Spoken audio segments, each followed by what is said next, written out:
कपास में टिंडे बनने का समय तो आ गया है, जहां एक तरफ नई गुड्डियों से फूल बन रहे हैं, फूल से टिंडा बन रहा है और टिंडे से रुई की तुड़ाई हो रही है। और वहीं दूसरी ओर कपास में टिंडे झड़ने की समस्या, टिंडे की मोटाई सही नहीं आना और टिंडे सही समय पर न खुलना और उसके साथ ही साथ में गंभीर रोग जिसमें पत्ते लाल पड़ने की समस्या आ रही है। तो आज के इस कपास सीरीज के खास वीडियो के अंदर हम इन्हीं समस्याओं के बारे में चर्चा करेंगे। तो अभी तक आपने कात्यायनी ऑर्गेनिक्स के यूट्यूब चैनल को सब्सक्राइब नहीं करा है तो नीचे दिए बटन पर जल्दी से क्लिक करके चैनल को सब्सक्राइब कर लीजिए और बिना किसी देरी के इस वीडियो को अपन शुरू करते हैं।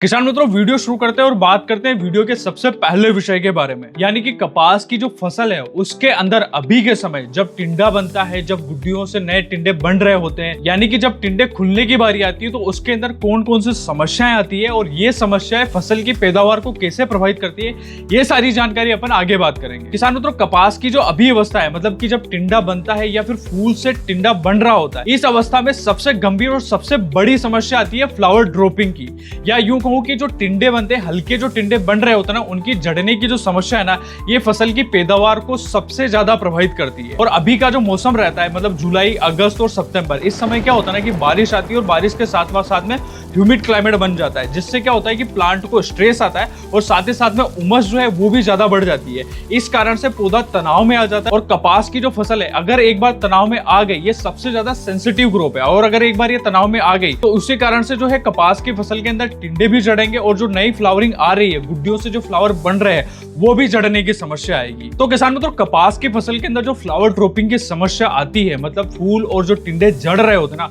उसे कंट्रोल करने के लिए आपको क्या करना है, आपको सबसे पहले तो कैल्शियम घटक युक्त जो भी पोषक तत्व है वो फसल को शुरुआती अवस्था में उपलब्ध करवा देना। यानी कि जो कैल्शियम नाइट्रेट आता है वो आपको फसल जब बुआई करते हो उसके बुआई से 50 दिन की अवस्था पर आप 1 से 2 बार उसका एप्लीकेशन कर दीजिए। इसके अलावा आप एसएसपी, जिसके अंदर सिंगल सुपर फॉस्फेट होता है, उसके अंदर कैल्शियम की मात्रा भी रहती है, तो आप जब बुआई कर रहे हो फसल की तब आप इस एसएसपी को प्रयोग में ले सकते हो, जिससे फसल को कैल्शियम की जो मात्रा है वो उपलब्ध हो जाएगी। उसके अलावा आप एक काम और कर सकते हो कि आप इस स्टेज पर कात्यायनी फिक्सेड, जिसके अंदर अल्फा नेफ्थाइल एसिटिक एसिड होता है, इसका भी आप छिड़काव कर सकते हो। ये क्या करेगा ना, ये फ्लावर ड्रॉपिंग को भी रोकेगा और साथ ही साथ में कपास की फसल के अंदर नई फ्लावरिंग को लाने के लिए भी प्रमोट करेगा। इसके 4.5 ml की मात्रा को प्रति 15 लीटर वाले पंप के हिसाब से मिलाना और छिड़काव के माध्यम से उपयोग में लेना है। ये काफी कम मात्रा में भी फसल के अंदर काफी अच्छे तरीके से रिजल्ट दिखाता है। तो अगर आपकी फसल के अंदर फ्लावर ड्रॉपिंग की समस्या आ रही है तो आप फिक्सेड का स्प्रे कर सकते हो। किसान मित्रों, कपास की इस अवस्था पर दूसरी सबसे बड़ी समस्या आती है कम फूलों का आना। अक्सर ऐसा देखा जाता है कि जो कपास की ये अवस्था रहती है, मतलब जब फ्लावरिंग उसके अंदर बन रही होती है ना, इस समय कपास की जो एक डाली रहती है जहां पर 8 से 10 फूल आने चाहिए, उसके बजाय आपको 2 या 3 फूलों की संख्या ही दिखती है। तो ऐसी कंडीशन अगर बन रही है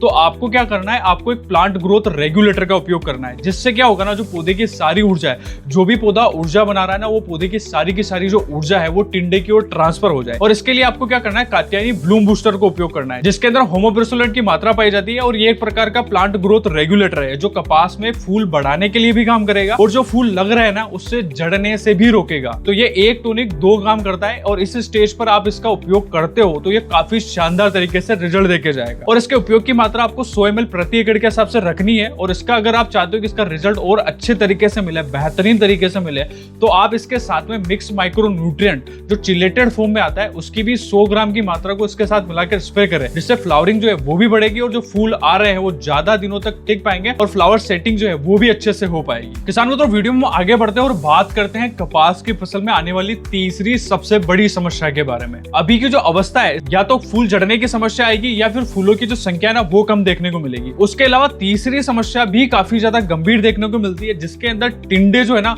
उसकी साइज जो है वो प्रॉपर तरीके से नहीं बन पाती है और जो टिंडे है ना वो प्रति पौधे आपको कम देखने को मिलते हैं। तो किसान मित्रों, अगर कपास की फसल के अंदर आप चाहते हो कि जो टिंडे की मोटाई है वो भी बढ़े और साथ ही साथ में टिंडों की जो संख्या है वो ज्यादा निकल के आए, तो आपको सबसे किफायती और सबसे इफेक्टिव एनपीके 05234 का स्प्रे करना है, जिसका रिजल्ट आपको काफी शानदार देखने को मिलेगा। अगर आप एनपीके 05234 को उपयोग करते हो तो इसके रिजल्ट जो है ना वो फ्लावरिंग के साथ साथ में टिंडे दोनों के ऊपर काफी शानदार देखने को मिलते हैं। इसके अंदर 52% तक फास्फोरस पाई जाती है, जो पौधे की सारी ऊर्जा जो है वो टिंडे की ओर ट्रांसफर करने में मदद करती है। और इसके अंदर पाई जाने वाली जो पोटाश है वो पौधे की रोग प्रतिरोधक क्षमता का विकास करती है, जिससे पौधों के अंदर जो रोग है वो कम देखने को मिलते हैं। और साथ ही साथ में टिंडे की जो मोटाई है, टिंडे का जो वजन है वो अच्छे से निकल पाता है। और इस एनपीके को अगर आप उपयोग में लेते हो ना, तो आप कितने भी महंगे से महंगे टॉनिक लाके फसल के अंदर छिड़काव करोगे और इस एनपीके का छिड़काव करके देख लेना, दोनों में आपको जमीन आसमान का फर्क देखने को मिलेगा। तो आप एनपीके 05234 को 750 ग्राम की मात्रा को 1 एकड़ के हिसाब से छिड़काव करें तो आपको रिजल्ट जो है वो काफी शानदार देखने को मिलेगा।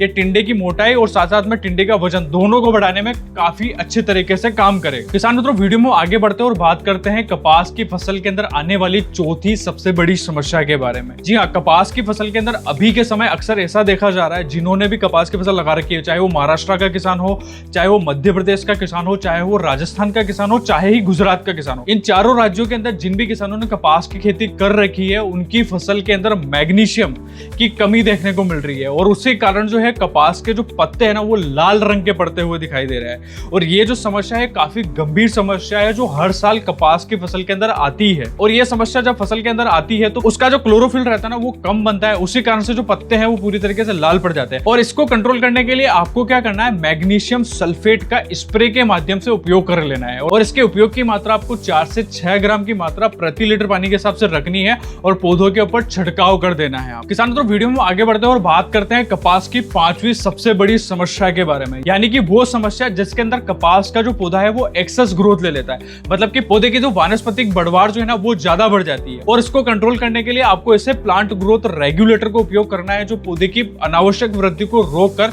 पौधे की सारी जो ऊर्जा है वो फूलों की ओर ट्रांसफर कर दे, या यूं कहूं कि जो टिंडे की जो संख्या है उसको बढ़ाने में लगा। और इस प्रकार का प्लांट ग्रोथ रेगुलेटर है कात्यायनी मिकोचिन, जिसके अंदर क्लोरमेकेट क्लोराइड की मात्रा पाई जाती है। और इसका अगर आप उपयोग करते हो तो ये न केवल कपास की अनावश्यक वृद्धि को कंट्रोल करेगा, बल्कि फसल के अंदर ज्यादा से ज्यादा फूल लाने में भी मदद करेगा और टिंडों की जो संख्या है उसे बढ़ाने में भी मदद करेगा। लेकिन किसान मित्रों, अगर आप मिकोचिन को उपयोग में लेने जा रहे हैं तो आपको इसका डोज के ऊपर सबसे ज्यादा ध्यान देना है। अक्सर किसान यही गलती करते हैं, इसका डोज जो है वो काफी ज्यादा उपयोग कर लेते हैं और फसल के अंदर जो है वो नुकसान देखने को मिलता है। तो अगर आपने बीटी कॉटन यानी कि नरमा की अगर बुआई कर रखी है तो इसके उपयोग की मात्रा आपको मात्र 32 ml प्रति एकड़ के हिसाब से रखनी है। वहीं अगर आप देसी कपास की बुआई करते हो तो आपको इसके उपयोग की मात्रा है वो 60 ml प्रति एकड़ के हिसाब से रखनी है। तो दोनों ही अलग अलग प्रकार की कपास के अंदर इसका डोज अलग अलग होता है। तो अगर आप जिस प्रकार की भी कपास की खेती करते हैं ना, तो उसके अनुसार ही इसका डोज जो है वो उपयोग में ले। तो किसान मित्रों, यही थे वो 5 समस्याएं जो कपास की फ्लावरिंग स्टेज और जब टिंडे बनने की अवस्था आती है उस अवस्था पर सबसे ज्यादा फसल को नुकसान पहुंचाती है। तो वीडियो में दी गई जानकारी आपको अच्छी लगती है तो इस वीडियो को लाइक करें, चैनल को सब्सक्राइब करना ना भूलें। और इसके अलावा भी अगर आपकी कपास की फसल के अंदर और कोई अन्य समस्या आ रही है तो कमेंट बॉक्स में उसके अंदर जरूर लिखें,